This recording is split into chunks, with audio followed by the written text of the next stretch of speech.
श्रीगुरुवे नमः। ईश्वरो गुरुरात्मेति मूर्तिभेदोऽभिवागिने व्योमवद्व्याप्तदेहाय दक्षिणामूर्तये नमः। ओम शांति शांति शांति। प्रणाम भगवान। श्री आलू वाले बाबा जी का दिव्य ग्रंथ महावाक्य, उसमें भगवान आज हमारा चलेगा पेज नंबर 82 और नया अध्याय है हमारा तत्वमसि। ऋक, यजु, साम और अथर्व 4 वेद हैं, उनमें कई एक महावाक्य हैं, परंतु एक एक वेद का मुख्य एक एक महावाक्य है। चारों वेदों में सामवेद की विशेषता है क्योंकि वह सबसे अंतिम है और उसमें ज्ञान का भाव ही विशेष है।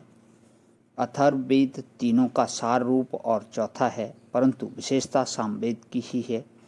सामवेद का महावाक्य तत्वमसि है, परंतु गुरु शिष्य को योग्य देखकर अंत में तत्वमसि का उपदेश करते हैं।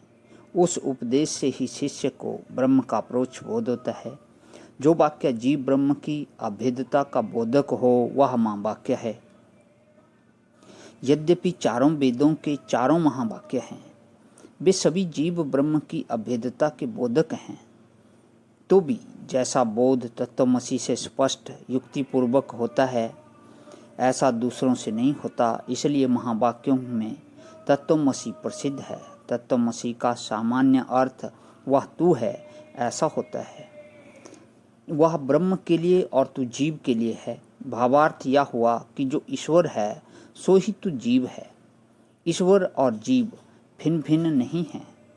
यदि सामान्य लोगों के सामने इस प्रकार कहा जाए तो वे लोग इस प्रकार कहने वाले को नास्तिक समझेंगे, और बात भी यही है कि अनधिकारियों से इस प्रकार कहना नास्तिक भाव का उत्पन्न करने वाला ही है।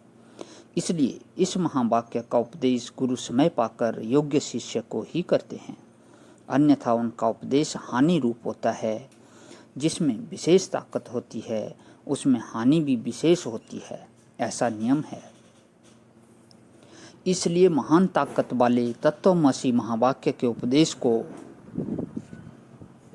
जीववाचकता में न डाल दे, इस प्रकार के शिष्य को उसका उपदेश दिया जाता है। तत्वमसि महावाक्य आत्मज्ञान का रहस्य रूप, वेद का सार रूप, वेदांत का तत्व रूप, अनेक जन्म जन्मांतर की आपत्तियों को निवारण करने वाला, अविद्या जाल से मुक्त करने वाला और स्वरूप की प्राप्ति रूप है।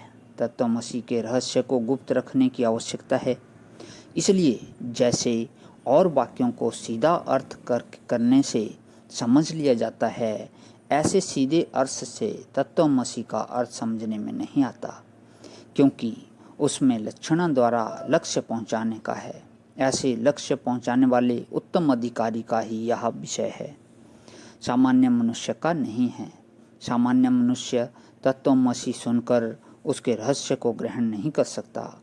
इसलिए उससे इस गुप्त रहस्य को गुप्त रखने के लिए तत्वमसि की योजना की गई है। तो आज यहीं प्रणाम करता हूँ, इससे बात कर लूँगा। ओम शांति शांति शांति। प्रणाम भगवान।